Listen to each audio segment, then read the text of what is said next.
दोस्तों, जावास्क्रिप्ट के आज की क्लास में हम लोग देखने जा रहे हैं ऑब्जेक्ट। दोस्तों, जावास्क्रिप्ट में लगभग हर चीज ऑब्जेक्ट है। जावास्क्रिप्ट जो प्रोग्रामिंग लैंग्वेज है, ये ऑब्जेक्ट बेस्ड प्रोग्रामिंग लैंग्वेज है। तो दोस्तों, ऑब्जेक्ट होता क्या है? जैसे रियल लाइफ में हम लोग जो भी चीज देख रहे हैं ऑब्जेक्ट, उसी तरह से प्रोग्रामिंग में भी हम लोग किसी भी चीज का ऑब्जेक्ट क्रिएट कर सकते हैं। तो ऑब्जेक्ट क्रिएट करने के लिए दोस्तों, हम लोग को वैर वैर कीवर्ड का यूज करना पड़ता है। और उसके बाद जो भी ऑब्जेक्ट का नेम देना चाहते हैं, वो ऑब्जेक्ट का नाम हम दे सकते हैं। जैसे यहाँ पे वेर लिखा मैंने, और उसके बाद स्टूडेंट। अब ये क्या करेगा दोस्तों, ये एक स्टूडेंट नाम का वेर को ऑब्जेक्ट क्रिएट कर देगा। ठीक है, इक्वल टू, फिर यहाँ पे हम लोग को कर्ली ब्रैकेट ओपन क्लोज करना पड़ेगा, और इसके अंदर में हम वैल्यू देंगे। जैसे कि जो भी आपका वैल्यू देना रहेगा, उसके लिए आपको की देना पड़ेगा। जैसे इसके लिए मैं एक की दूंगा, और उसके बाद इसका जो भी वैल्यू होगा वो वैल्यू मेंशन करना पड़ेगा। फिर कॉमा से सेपरेट करेंगे, फिर दूसरा की देंगे हम, उसके बाद फिर इसका वैल्यू देंगे, फिर कॉमा। अब दोस्तों, जब इसको आप, जैसे कि वेरिएबल हम लोग जब डिक्लेयर करते थे, तो ये भी एक तरह का वेरिएबल ही है। बट वेरिएबल और ऑब्जेक्ट में क्या फर्क हो जाता है दोस्तों, कि वेरिएबल जो होता है, जब उसको हम लोग डिक्लेयर करते हैं तो वो सिर्फ एक ही वैल्यू कंटेंट करता है। बट ऑब्जेक्ट जो होता है वो बहुत सारा वैल्यू को कंटेंट करता है। ठीक है, देखिए, यहाँ ये हो गया हमारा ऑब्जेक्ट, ये हो गया हमारा ऑब्जेक्ट। ठीक है, और अगर हम वेरिएबल बनाते,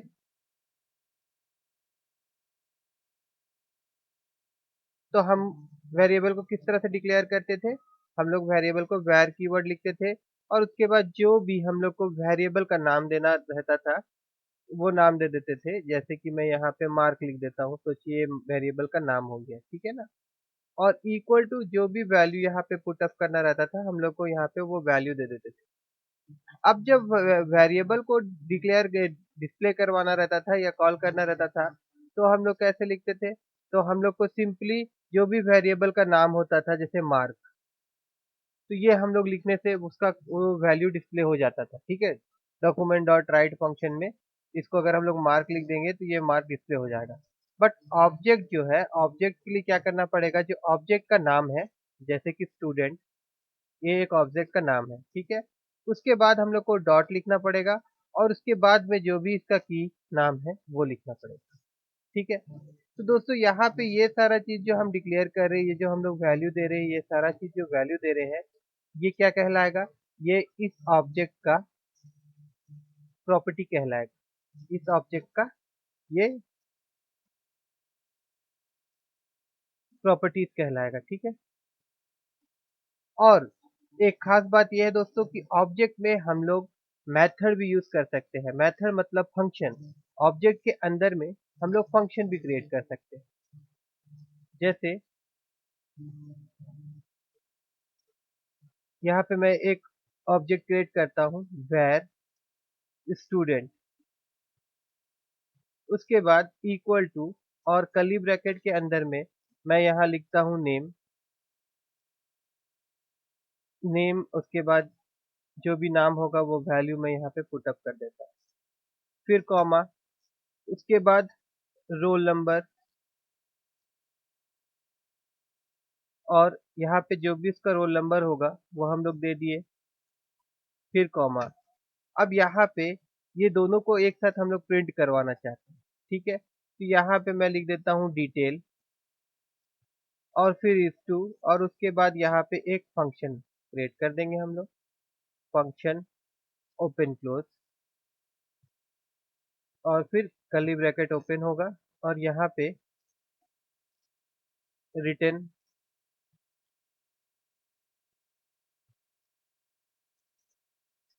और यहाँ पे हम लोग दिस कीवर्ड लिखेंगे। दिस मतलब इस ऑब्जेक्ट का जो वैल्यू है, this dot name plus this dot roll number.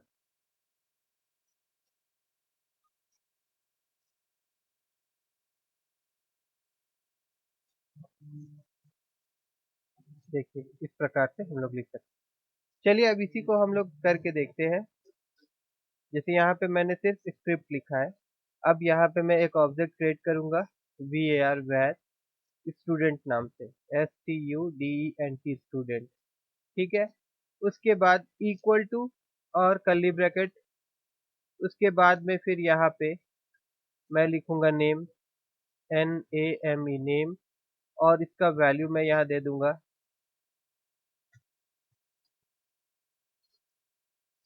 Sharma.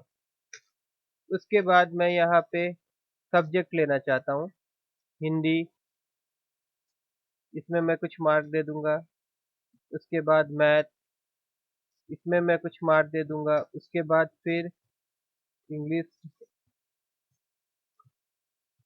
उसके बाद मैं यहाँ पे कुछ मार्क दे दूंगा। ठीक है। तो अब इसमें से कोई भी वैल्यू को आप देखना चाहते हैं, डिस्प्ले करवाना चाहते हैं, तो देखिए उसके लिए आपको क्या करना पड़ेगा। अच्छा दोस्तों, यहाँ पे हम लोग ये जो यूज कर रहे हैं ये नहीं होगा, यहाँ पे आपका कॉमा कॉमा देना पड़ेगा। कॉमा से हम लोग सेपरेट करते हैं, कॉमा की मदद से इसको हम लोग सेपरेट करेंगे। ठीक है।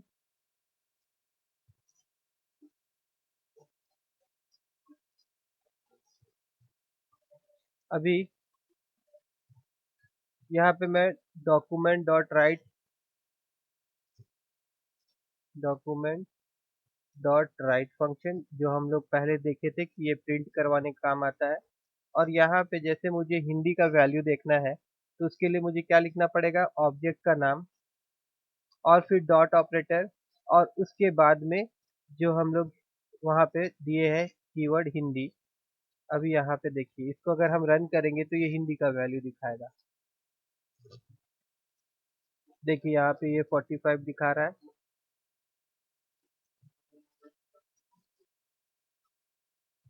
देखिए यहाँ पे ये 45 दिखा रहा है जो कि हिंदी का वैल्यू है।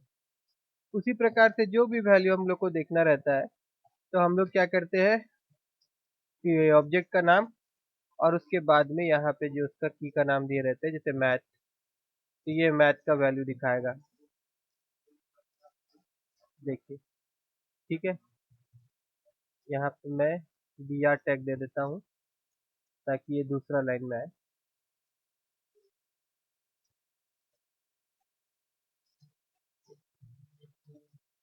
देखिए। ठीक है। और एक तरीका होता है दोस्तों, और एक तरीका होता है कि ये स्टूडेंट के बाद स्क्वायर ब्रैकेट लिखे और फिर इन्वर्टेड कॉमा के अंदर में अगर मैं यहाँ पे हिंदी लिख देता हूँ तो भी वो सेम काम करेगा। इसको मैं हटा देता हूँ फिलहाल, तब भी देखिए ये वही काम करेगा। ठीक है। देखिए 45 दिखा रहा है। तो दोस्तों, या तो डॉट का प्रयोग करेंगे या फिर स्क्वायर ब्रैकेट का प्रयोग करेंगे, ठीक है, उसका वैल्यू को देखने के लिए, लाने के लिए, यूज करने के लिए। ठीक है। अब उसी प्रकार से देखिए मैं यहाँ पे एक फंक्शन बनाना जा रहा हूँ, तो उसके लिए मैं यहाँ पे लिखूंगा टोटल, और उसके बाद में यहाँ पे मैं लिखूंगा फंक्शन। फंक्शन के लिए ब्रैकेट ओपन क्लोज यूज करना पड़ता है, और इसके अंदर में मैं ये जो सब्जेक्ट है ये सबको जोड़ना चाहता हूँ। ठीक है। तो यहाँ पे हम दिस कीवर्ड का यूज करेंगे। दिस कीवर्ड का मतलब होगा दोस्तों कि ये जो है ऑब्जेक्ट इसी का, ठीक है, इसी का जो प्रॉपर्टी हम लोग यूज कर रहे हैं, दिस डॉट हिंदी, उसके बाद फिर प्लस दिस डॉट मैथ, फिर प्लस दिस डॉट इंग्लिश। उसके बाद में, और दोस्तों ये वैल्यू को रिटर्न करवाना है तो उसके लिए हम लोग रिटर्न कीवर्ड का यूज करेंगे, रिटर्न। ठीक है। रिटर्न, ये सारा चीज वो रिटर्न करेगा। ठीक है ना। अब इसको अगर हम यहाँ देखना चाहते हैं तो उसके लिए सिंपली क्या करना पड़ेगा, हम लोग को ऑब्जेक्ट का जो नाम रहेगा वो लिखना पड़ेगा, स्टूडेंट, और उसके बाद डॉट। ठीक है। और देन डॉट देने के बाद में हम लोग को, हाँ, जैसे कि टोटल, क्योंकि टोटल में हम लोगों ने फंक्शन बनाया था, ब्रैकेट ओपन क्लोज, तो ये देखिए अब ये सारा कुछ जोड़ के दिखा देगा। देखिए 140। ठीक है दोस्तों। उसी प्रकार से दोस्तों देखिए फंक्शन को हम लोग और एक तरीका से डिक्लेयर कर सकते हैं। इसको मैं कमेंट कर दे रहा हूँ। जैसे कि यहाँ पे अगर हम var लिखते और फिर student स्टूडेंट लिखते इक्वल टू हम लोग न्यू कीवर्ड का यूज करते और यहाँ पे लिखते ऑब्जेक्ट। तो दोस्तों ये क्या होगा कि एक स्टूडेंट नाम का ऑब्जेक्ट बन जाएगा। ठीक है। अब इसके अंदर में अगर हम लोग को वैल्यू पुटअप करना है, जैसे अभी ये एम्प्टी है, अगर अभी इसको अगर हम देखेंगे तो ये क्या है, ये खाली ऑब्जेक्ट है, एम्प्टी ऑब्जेक्ट है। अगर इसको हम लोग कंसोल या कहीं पे भी प्रिंट करवाएंगे, देखिए डॉक्यूमेंट डॉट राइट, उसके बाद में यहाँ पे अगर मैं लिखता हूँ student स्टूडेंट, तो देखिए जो आउटपुट आएगा हमारा वो क्या आएगा। तो देखिए ऑब्जेक्ट ऑब्जेक्ट दैट मीन्स एक ऑब्जेक्ट क्रिएट हुआ है बट इसमें भी कुछ भी नहीं है। ठीक है। अब इसके अंदर में अगर हम लोग को वैल्यू पुट करना है तो उसके लिए हम लोग को क्या करना पड़ेगा, स्टूडेंट